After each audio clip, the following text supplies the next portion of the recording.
This presentation is an overview of the biological and neurological impacts of childhood trauma into adulthood.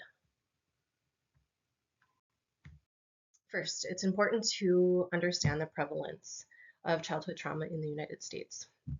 The CDC released alarming statistics that identified currently 1 out of 7 children are abused. And this is likely underestimated as a lot of cases go unreported. They also noted that over 1,800 children have died as a result of childhood trauma just in 2021. These statistics highlight the significance and severity of childhood trauma. The CDC noted that survivors of trauma are at a higher risk of experiencing delayed brain development, a risk of revictimization, substance abuse, lower educational attainment, and limited job opportunities. Studies continue to show long-term effects on victims into adulthood, which include biological and neurological impacts that have a great influence on our behavior and overall functioning. So how does trauma affect our brain? It's important to understand how our brain works. Mental health is impacted by 3 main components of our brain: the hippocampus, the prefrontal cortex, and the amygdala. These components are responsible for our memory, decision-making processes, as well as our ability to recognize and process emotions. Our brain is also comprised of neurotransmitters and hormones that are released. A study by Levin discussed 3 important hormones related to stress and trauma. The hypothalamic pituitary adrenal axis releases cortisol, which is known as the stress hormone. This puts our body in a state of stress. It was found that individuals with trauma have a 6-time greater cortisol level than individuals with no trauma. This means that trauma's victims' bodies are in a frequent state of stress. The hormone oxytocin is responsible for social bonding. Individuals with trauma have a significantly lower level of oxytocin, which has a great impact on their ability to form social and intimate relationships. The other important hormone is serotonin, which helps regulate our emotions and improve our mood. This hormone has been found to be also significantly lower in those that have experienced trauma. So our stress response activates our body's nervous system.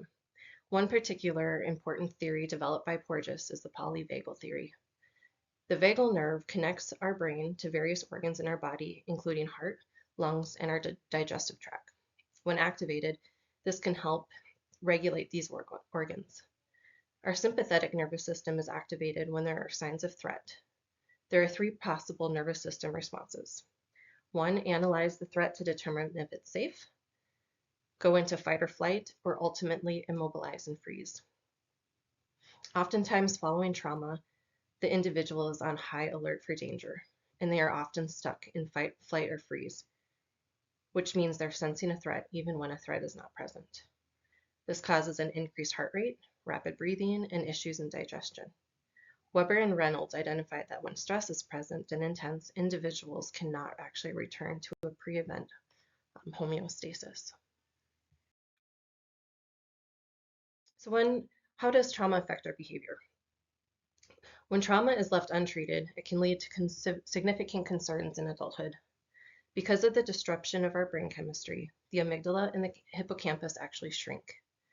This impacts our brain's ability to regulate our emotions and make decisions in day-to-day functioning. This can lead to an individual in a constant state of hypervigilance, an inability to calm down. Irritability and impulsive behaviors can increase. Sleeping patterns are disrupted, and individuals are more likely to isolate to avoid stimuli that trigger those anxious feelings. Unhealthy coping skills to numb those feelings and try to forget the memories are adopted as alcohol or in ways such as alcohol and drug abuse, as well as self-harming behaviors. Because individuals are often stuck in that fight or flight, anger and aggression can also increase. So due to the struggles with our inability to make important decisions, regulate and process emotions, individuals are less likely to finish school or succeed in school, hold jobs, find employment, and maintain stable housing. A recent study by Folletti compared adults with no childhood trauma to adults with a history of physical and sexual abuse. Their study compared groups of individuals with zero trauma history to individuals with either 1, 2, 3, or 4 or more trauma experiences. So the percentage on the slide reflects the groups of those individuals. They found that trauma victims are 4 to 12 times more likely to develop alcohol or drug abuse, have clinical depression, and attempt suicide. They are 2 to 4 times more likely to have poor health. And in this study, the poor health included heart disease, lung disease, liver disease, skeletal fractures, and overall poor health. They're also 1.4 to 1.6 times more likely to be physically inactive and obese. These alarming statistics and significant alterations in the brain highlight the importance of appropriate treatment for individuals with trauma. Without counseling, resources, and support, individuals will incur long-term effects resulting in emotional disturbances, as well as significant impacts on daily functioning and overall quality of life. It's important for appropriate screening of trauma symptoms in order to develop an appropriate treatment plan utilizing evidence-based treatments. This will ultimately help these individuals live a more successful life.